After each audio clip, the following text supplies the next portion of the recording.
你有冇試過北上，遇到過種種手足無措嘅尷尬場面？揀一間網上好多人推薦嘅深圳茶餐廳，坐低食完飯，摸下銀包，拎出一沓港幣現金，又或者直接掃八達通擺喺收銀機前面。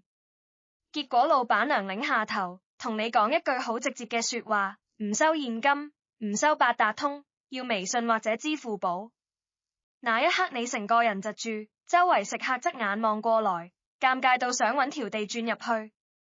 又或者落咗高鐵，企喺路邊10幾分鐘，揮手截的士，好多司機望到你係香港樣，搖下窗聽到你講廣東話，直接揚長而去。唔係司機態度差，好多時候係你唔識用內地叫車軟件，唔清楚上車地點，溝通唔到。仲有好多朋友臨時決定北上過夜，想訂一間民宿，打開網站睇價錢，睇到價好吸引，落單先發現原來唔接受港澳證件入住，去到想退款，仲要被扣一大筆費用。唔好以為呢啲只係少數人先會遇到嘅難題，幾乎每一個第一次又或者不常北上嘅香港朋友，全部都踩過類似嘅坑。好多人會覺得北上淨係識講廣東話就得，帶夠現金就萬事大吉。但而家內地一線城市，深圳、廣州、東莞呢啲鄰近香港嘅城市，數碼支付已經成為絕對主流。愈來愈多小店、食肆、便利店唔預備現金找續，收銀系統只支援移動支付。好多人北上之前冇做任何準備，落到內地先手忙腳亂，周圍拉住路人問店員、問司機，成趟旅程由頭煩到尾。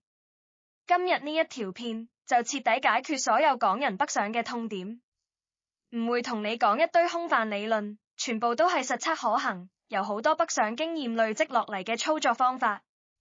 今日睇完呢條片，我會完整教識你3件最重要嘅大事。第一，以後北上唔使周圍問人，自己一部手機，輕輕鬆鬆叫車，直達酒店、商場、景點，唔怕俾人擾路，唔怕同司機溝通唔順。第二，邊個軟件訂民宿、訂酒店最抵價？如何分辨假評價？避開各種隱藏收費、退款陷阱，唔好落單之後先中伏。第三，出街消費、食飯、買嘢數碼付款，由註冊、綁卡、錢包設定全套流程教晒你，唔會去到店鋪數碼時候不斷彈錯誤，尷尬停在原地。今日會詳細拆解6個北上必備 App， 每一個步驟講到清清楚楚。如果你計劃短期內想去內地遊玩、搵朋友、購物，建議即刻收藏呢條片，一陣慢慢跟住一步步設定，千祈唔好擦走。好多人最大嘅錯誤，所有準備工作留到落咗內地先開始做。我直接同你講重點，去到內地先安裝 App、註冊賬號、綁信用卡，9成9會出事。高鐵站、口岸周圍網絡信號參差，有時候網速緩慢，驗證碼收唔到，頁面不停再入失敗，心情即刻變差。真正識得慳時間、唔踩坑嘅人，所有準備出發前一晚喺香港屋企安穩網絡環境之下完成。首先第一樣，手機網絡設定。好多朋友疑惑，香港電話號碼唔買內地電話卡，落深圳、廣州到底上唔上到網？答案係完全可以。你可以選擇開通電信商嘅內地漫遊數據，又或者預先買一張可以直接使用嘅內地數據卡 eSIM。好多人會聽到唔少謠言，話使用內地 App 一定要翻牆。我可以好肯定同大家講清楚，微信、支付寶、高德地圖、滴滴、美團呢一類日常消費、出行軟件，香港網絡、漫遊網絡底下可以正常打開使用，完全唔需要任何額外工具，唔好亂信網上唔真實嘅資訊。淨係需要留意，個別海外網站先會有存取限制，日常北上消費完全唔受影響。第二個極之關鍵資訊，好多新手唔知道，加852香港手機號碼，絕大部分主流內地 App 都支援直接註冊賬戶，唔強制要求你擁有內地身份證、內地手機卡。呢一點可以話係成條片最重要嘅資訊之一。以往好多人以為一定要搞一張內地電話卡先用到各式軟件，令好多唔常北上嘅朋友卻步。而家政策同平台規則已經放寬，只要你個香港手機號碼能夠正常接收短信驗證碼，就可以註冊賬戶。不過呢度我補充一個預警，後面FAQ都會再詳細講，偶爾會出現漫遊狀態下短信驗證碼延遲接收嘅情況，我之後會教大家應對方案。第三，黃金法則，出發前屋企連住 WiFi， 下載好所有需要嘅 App， 順便一併完成賬戶登記、信用卡綁定、地區設定。千祈唔好等到過關之後先臨急抱佛腳。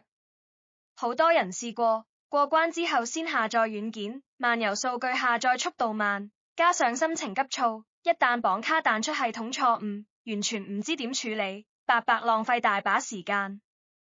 今日推薦大家必備嘅北上四寶：微信、支付寶、高德地圖、滴滴出行。四個軟件擺到手機桌面，隨時打開。好多觀眾會問，咁多軟件，唔通全部要下載佔手機空間？如果你只係一日來回短暫北上，最低限度安裝微信同支付寶。如果會留宿，需要四圍走動、叫車、揾住宿，四個軟件就唔可以省。簡單總結呢一部分嘅金句，唔係去到先執，係出發前一晚喺屋企已經搞掂晒，準備做得充足，你先可以做到北上唔使求人。北上最大門檻，90%香港朋友都會卡關，就係移動支付。好多人以為隨便下載微信就可以直接掃碼俾錢，實際操作先發現彈出各式各樣失敗提示，錢包地區唔對，卡片不支援，貨幣轉換出問題。我將兩大主流支付平台分開拆解，一步一步講清楚。首先講第一個，微信 WeChat Pay HK。重點第一點，註冊賬號一定要正確輸入區號。登記時揀地區香港+852，千祈唔好錯手揀成中國內地。一旦一開始地區設定錯誤，後面綁香港信用卡，極大機會持續報錯，好多人踩過呢個大坑。註冊成功登入賬號之後，打開下方功能欄我進入錢包頁面。好多人唔知道，微信錢包分開港版錢包 WeChat Pay HK 同內地版微信錢包，兩個唔互通，貨幣、交易限額、支援卡片類別完全唔一樣。操作重點喺錢包設定入面，切換到 WeChat Pay HK 香港錢包界面。如果你本身有開通 WeChat Pay HK 電子錢包，入面儲存咗港幣餘額，可以直接用餘額進行內地數碼消費，系統會自動進行貨幣兌換。另一個方案，直接綁定你香港發行嘅 Visa 或者 Mastercard 信用卡。呢度要同大家講幾個非常重要嘅風險同規限資訊，所有數據僅供參考，具體限額、手續費，大家一定要隨時打開入內官方條款查閱，以平台最新公佈為準。第一，完成實名認證嘅 WeChat Pay HK 賬戶，設有單筆交易上限同全年累計交易額度。千祈唔好以為無限額，如果打算進行高額消費，購買電子產品、大手買衫，事前了解清楚上限，避免結賬時候支付失敗。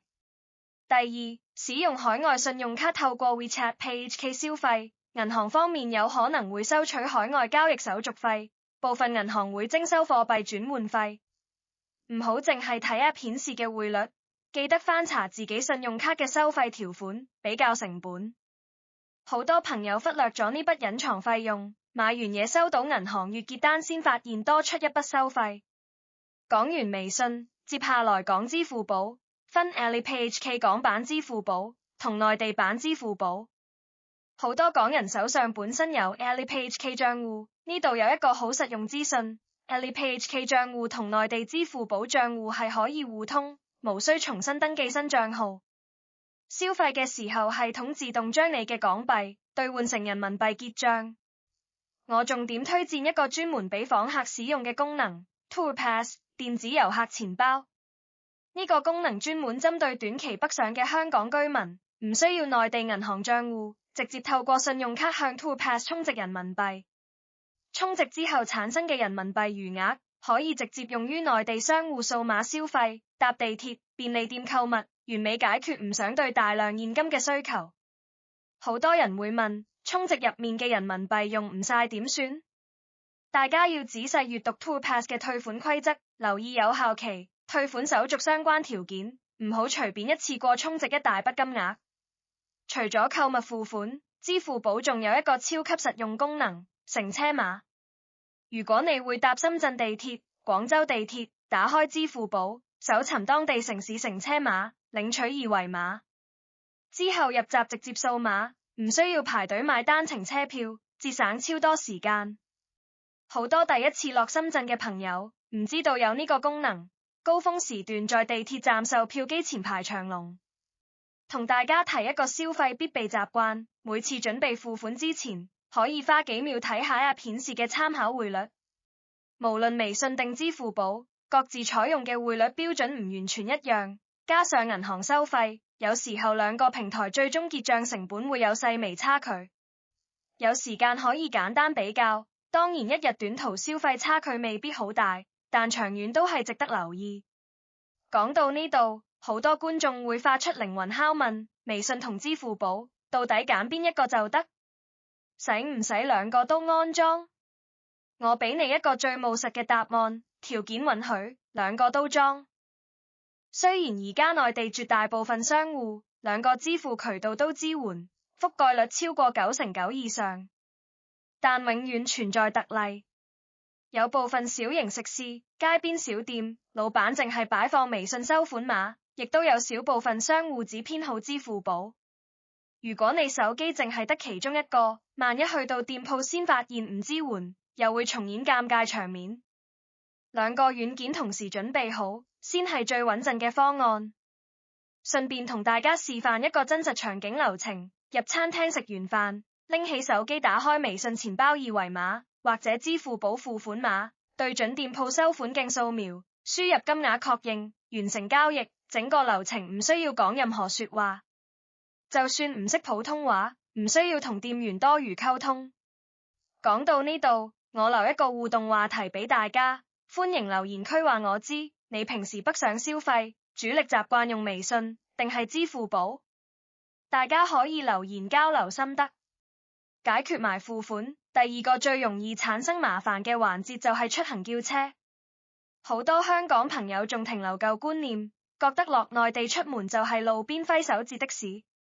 現實情況係，大城市繁忙時段，路邊空的士不多，好多司機亦都優先接 App 預訂訂單，空車唔一定會停低載客。加上如果你唔清楚目的地準確地址，淨係憑口頭講，溝通好大機會出現誤解。今日重點介紹3個工具：高德地圖、百度地圖、滴滴出行。先講高德同百度地圖。好多人只將地圖軟件當成揾路導航工具，唔知道入面內置極完善嘅打車功能。我同大家簡單對比兩者優劣。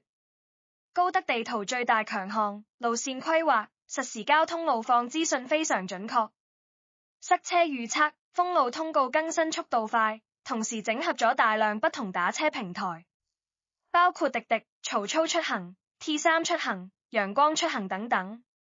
而百度地圖嘅優勢係揾比較冷門嘅地點、舊街小巷、大型商場室內導航。如果你想去商場某一間鋪頭、地下停車場，百度室內定位體驗會比較理想。大家可以按照自己目的地類型揀選。重點操作教學，以高德地圖作為示範。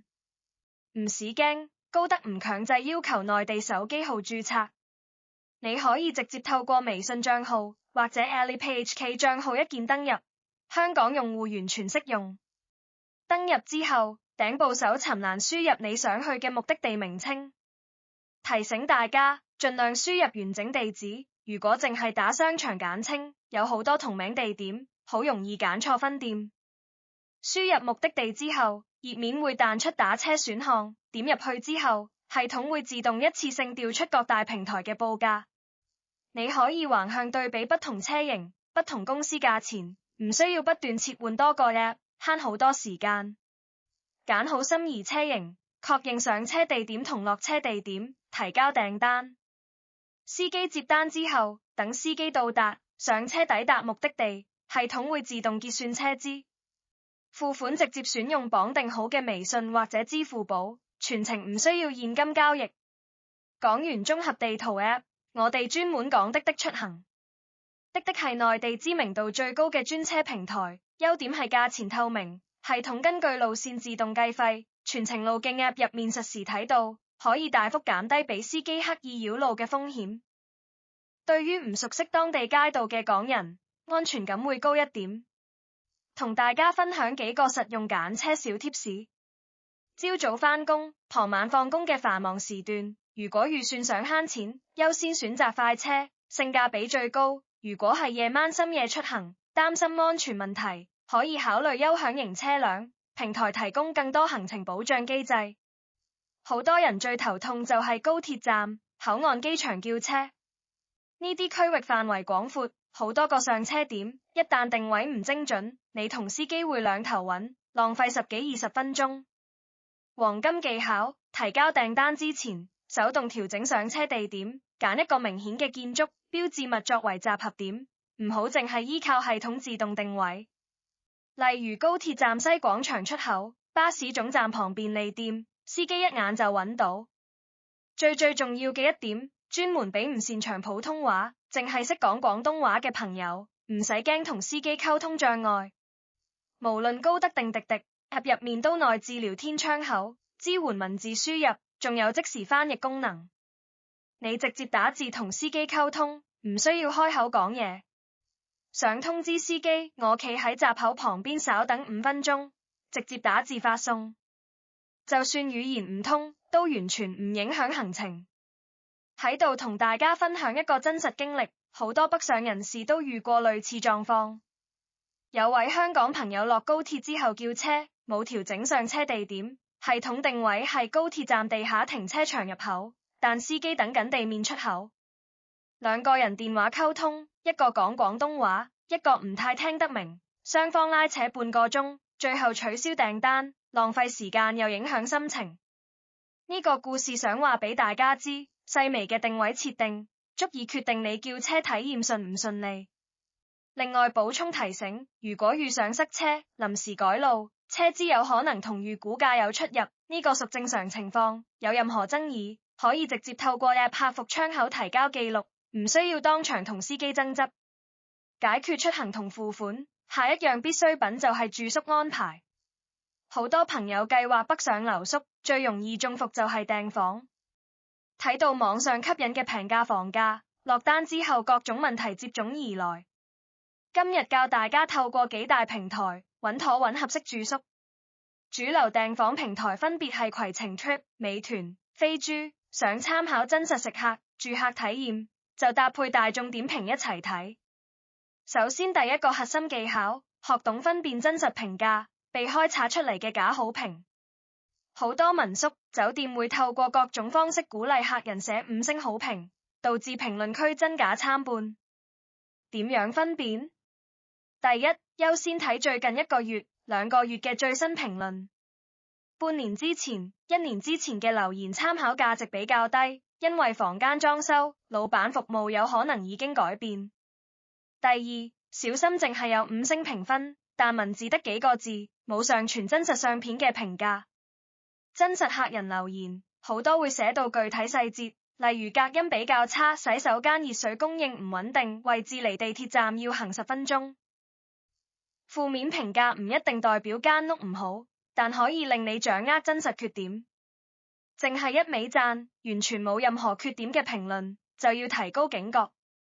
第二個重中之重，所有港澳人士訂房必看入住政策。落訂之前，一定要打開房間詳細頁，認真閱讀入住須知，睇清楚平台標注是否接待持港澳居民來往內地通行證、回鄉證嘅旅客。有一啲小型民宿、私人住宅改建單位，相關登記手續唔齊全，唔接受港澳證件登記。如果你冇提前睇清楚，坐幾個鐘頭車去到門口，老闆先同你講唔可以入住，臨時揾新酒店非常困難，尤其旅遊旺季價錢會急升。第三招，多平台互相格價。同一間酒店、同一間民宿，攜程、美團、飛豬上面標示嘅售價、優惠券唔一定一樣。建議睇中心水嘅住宿之後，複製名稱去另外兩個平台搜尋對比。有時候同一房型，價差可以幾十甚至過百人民幣，但格價同時，千祈唔好淨係盲目揀全頁最平嗰一間。我哋仲要睇埋退改政策，重點留意免費取消時間截止點，臨時取消會唔會收取罰款，提前幾日先可以無損退款。好多超平民宿價格背後條款極之嚴格，只要你落單付款，無論任何理由取消訂單，都唔退還任何費用。萬一你遇上突發狀況，臨時取消北上行程，金錢直接損失。我哋嘅訂房黃金法則，訂房唔係揀最平嗰間，係揀睇得明條款嗰間。如果價錢只係平少少，但退改規則苛刻，評論好多模糊不清嘅內容，寧願揀貴少少，保障清晰嘅住宿，減少踩雷風險。順便講埋搜尋小技巧，搜尋時候善用篩選功能，可以勾選鄰近地鐵24小時前台可接待港澳台賓客呢類標籤，快速篩選符合你要求嘅房源，唔需要逐間手動睇規則，節省大量時間。前面4大板塊係北上生存必備基礎，而家呢一部分屬於加分項目，如果想旅程體驗更加舒適，呢幾個 app 非常值得下載。第一個，大眾點評，揾食避雷神器。無論你想揾地道茶餐廳、火鍋、街邊小食，打開大眾點評，輸入地區就可以周圍揾食。除咗評分之外，重點睇住客上傳嘅真實食物相片，留意最新評論。好多店鋪網上宣傳圖收得非常靚，實物落差好大，用戶實拍相片先最有參考價值。同時好多餐廳會推出平台專屬套餐，比起直接到店點餐更加抵。第二個，美團。除咗訂房之外，美團最強功能就係外賣、超市即日速遞、藥店代購。如果你留宿酒店，落雨唔想出街，或者夜晚懶得落樓買宵夜、飲品、簡單日用品，直接打開美團落外賣訂單。生果、藥物、零食、飲用水，大部分商區半個鐘左右送到門口。第三個，小紅書。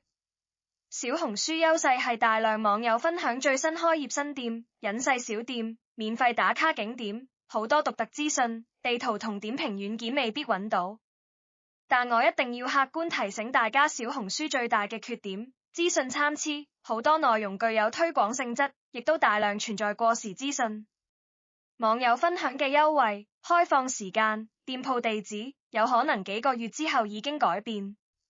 唔好睇到一篇筆記就100%相信，最好搭配大眾點評交叉核實資訊，避免去到先發現店鋪結業、活動完結。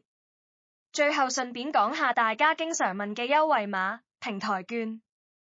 好多 app 新用戶會發放新人優惠券、叫車紅包、餐飲折扣券，大家可以留意 app 首頁活動頁面領取。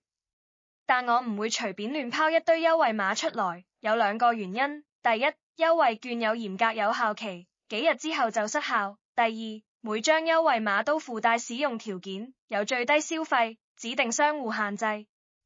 千祈唔好相信網上聲稱永久通用、無門檻超大折扣嘅優惠碼，絕大多數都係假資訊。所有優惠，大家以 app 內部官方展示為標準。嚟到成條片重點 Q&A 環節，我整理咗網上最多港人詢問嘅5大疑問，一次性解答。Q1，唔識打字，唔識講普通話，點同司機、店老闆溝通？答案前面有簡單提及，再詳細講一次。所有叫車 app、支付界面，盡量使用文字溝通，唔好依賴電話語音。手機輸入廣東話文字，大部分內地人都睇得明白。如果驚文字理解有落差，可以直接使用 app 內置翻譯功能。實在唔識打字，仲有一個方法，預先儲存幾句常用句子嘅截圖，例如唔該目的地係呢個地址，我企喺出口呢邊，直接發圖俾對方。全程唔需要開口講普通話。Q2，綁定香港信用卡，盜刷風險高唔高？有咩預防方法？客觀講，正規平台微信、支付寶、滴滴呢啲大型企業，交易保安系統完善，正常使用風險唔高，但唔代表可以完全鬆懈。建議大家做好幾個習慣：第一，銀行手機通知一定要開通，每一筆境外消費即刻收到信息；第二，唔好隨意點擊陌生人發送嘅不明連結，唔好將自己賬戶驗證碼話俾任何人；第三，如果短期唔再北上，可以暫時解除 App 入面信用卡綁定，降低風險。一旦發現不明扣款，第一時間聯絡銀行凍卡，同平台客服申請核查。Q3 香港加852號碼，漫遊狀態收唔到內地 App 驗證碼點算？好多人遇到呢個狀況。首先嘗試切換網絡，漫遊 4G 同 WiFi 互相轉換。第二，嘗試點擊重新發送驗證碼之後耐心等候，跨境短信本身會有延遲。第三，最穩陣做法，所有賬戶註冊、綁卡操作，一律留喺香港屋企 WiFi 底下完成，唔好留到漫遊時候先做，從根源避開問題。Q4 淨係帶現金，八達通北上得唔得？老實同大家講，愈來愈難。而家深圳核心商區、連鎖餐飲、便利店、大量店鋪減少現金找續，部分小店直接唔收現金。你可以預備少量人民幣現金作應急備用，但絕對唔好將現金當成主要消費方式。千祈唔好淨係帶八達通，內地商戶幾乎唔支援八達通付款，去到只會陷入尷尬局面。Q5 呢啲內地 App 安唔安全？個人資料會唔會外泄？保持中立客觀角度同大家分析。任何網上平台，無論香港或者內地軟件，都不存在100%絕對零風險。大家可以手動進入 App 私隱設定，關閉唔需要嘅權限，例如永久定位、相簿存取等，只係使用時候臨時開啟。唔好隨意上傳過多不必要個人證件相片，只在官方要求完成實名時先提供資料。唔好下載非官方渠道嘅盜版 App， 一定要去官方應用商店安裝，減低資訊外泄風險。唔需要過度恐慌，但亦都唔可以完全唔設防。嚟到最後，簡單同大家總結今日成條片嘅核心內容。好多香港朋友覺得北上好麻煩，事事都要問人，出門充滿不確定感。但其實北上從來唔難，難嘅只係你唔識運用正確工具，唔清楚每個 App 背後嘅操作規則。今日教嘅微信、支付寶、高德、滴滴各大訂房平台，只要按照片入面步驟，出發前預先設定妥當，以後就算你一個人獨自北上，食飯、叫車、揾住宿，全部都可以一手搞掂，唔使拉住陌生人求助。好多資訊例如 App 界面、交易限額、優惠活動，平台會不定期調整。如果你唔想錯過後續更新資訊，記得訂閱頻道，打開小鈴通知。一旦各大支付、出行軟件出現重大規則變更，我會盡快出新影片同大家更新懶人包。如果你睇到中途，嘗試跟住操作，遇到某一個步驟持續彈錯，一直卡住解決唔到，歡迎直接留言區寫低你遇到嘅問題。收集多個相似問題之後，我會考慮製作下一集疑難排解專輯。覺得呢份北上懶人包實用，記得點like，分享俾身邊準備第一次北上嘅親戚朋友。好多人第一次過關就遇到付款、叫車困境，呢條片可以幫佢哋避開大量尷尬同陷阱。最後仲要聲明，本片所有操作教學、規限資訊、資料截至影片拍攝日期、App 界面、交易限額、商戶支援情況、匯率規則隨時有可能調整，一切以 App 官方最新公布條款為準。大家操作之前建議自行核對最新規則。祝大家之後每一次北上旅程順順利利，唔踩坑，唔使求人，輕鬆自在四圍遊玩。